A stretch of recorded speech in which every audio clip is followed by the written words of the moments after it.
அஸ்ஸலாமு அலைக்கும் வரஹ்மத்துல்லாஹி வபரகாத்துஹு. உணவு உண்ணும் நெறிமுறைகள். சஅத் இப்னு அபீ வக்காஸ் ரலியல்லாஹு அன்ஹு அவர்கள் அறிவித்தார்கள், நீங்கள் உங்கள் மனைவியின் வாயில் இடுகின்ற ஒரு கவளம் உணவும் கூட நன்மையால் தர்மமாகவே உங்களுக்கு எழுதப்படும். அல்லாஹ் உங்களுக்கு நீண்ட ஆயுளை அளிக்கக்கூடும். இந்த செய்தி ஸஹீஹுல் புகாரியிலே 5354 என்ற எண்ணிலே பதிவு செய்யப்பட்டிருக்கிறது.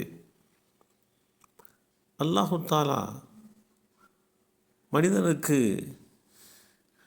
நல்ல ஒரு உடலியலை தந்திருக்கிறான். அதே வேளையிலே அந்த உடல் உறுப்புகளை நல்ல விஷயங்களுக்கு பயன்படுத்த வேண்டும். அந்த உடல் உறுப்புகள் பாதுகாக்கப்பட வேண்டும் என்றெல்லாம் ஒரு சரியான வழிகாட்டுதலை ஏற்படுத்தி கொடுத்திருக்கிறான். நாளை மறுமை நாளிலே அல்லாஹ் அடியாரிடத்திலே பல விஷயங்கள் குறித்து கேட்பது உண்டு. அதில் ஒன்று, உடலை எவ்வாறு பயன்படுத்தினாய்? மனிதா, உன்னுடைய உடலை நீ எவ்வாறு பயன்படுத்தினாய் என்று கேட்கப்படும். இந்த செய்தி திருமிதி என்ற நூலிலே 2416 என்ற எண்ணிலே பதிவு செய்யப்பட்டிருக்கிறது. அல்லாஹுடைய தூதர் ஸல்லல்லாஹு அலைஹி வஸல்லம் அவர்கள் தன்னுடைய மனைவிக்கு வாயில் வைத்து உணவை ஊட்டினார்கள் என்று இந்த நபிமொழி தெளிவுபடுத்துகிறது.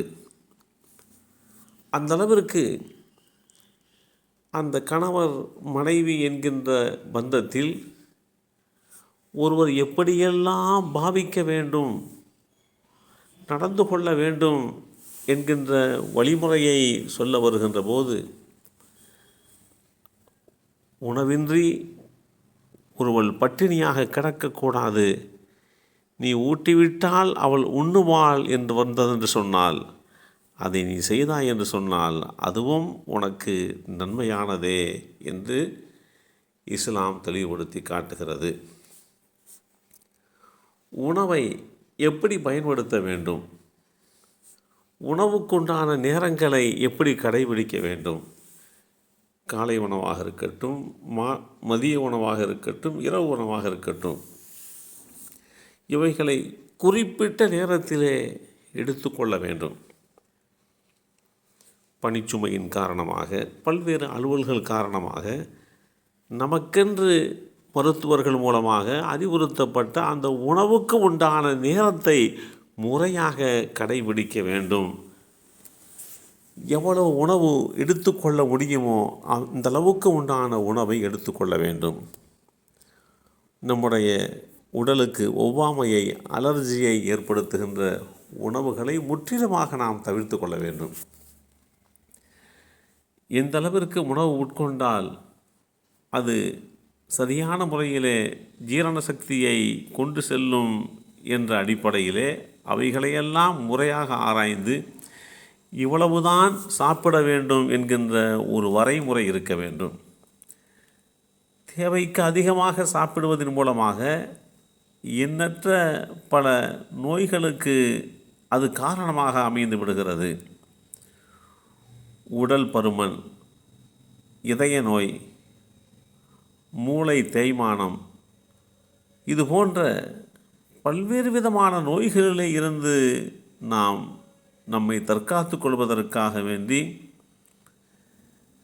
இஸ்லாமிய மார்க்கம் வார நாட்களிலே சில நாட்களை குறித்து அந்த நாட்களிலே நீங்கள் நோன்பிருந்து கொள்ளுங்கள்.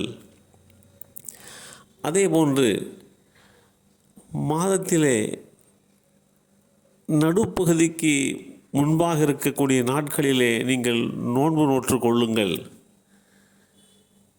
வருடத்திற்கு ஒரு முறை 1 மாத காலம் நோன்பு வைத்து கொள்ளுங்கள். இதுவெல்லாம் உங்கள் உடலுக்கு தேவையான எனர்ஜியை உருவாக்கி கொள்வதற்கு, அதேபோன்று உடலில் இருக்கக்கூடிய உணவு கழிவுகள் வெளியிலே முழுமையாக வெளியேறுவதற்கு உண்டான ஒரு காரணமாக அமைந்துவிடும் என்றெல்லாம் வழிகாட்டி தரப்பட்டிருக்கிறோம். இல்லாமல் அல்லாஹு தாலா முறையான சரியான உணவு முறைகளை பின்பற்றுகின்ற வாய்ப்பை நமக்கும் நம் சந்ததிகளுக்கும் வழங்கி அருள் புரிவானாக. அஸ்ஸலாமு அலைக்கும் வரஹ்மத்துல்லாஹி வபரகாத்துஹு.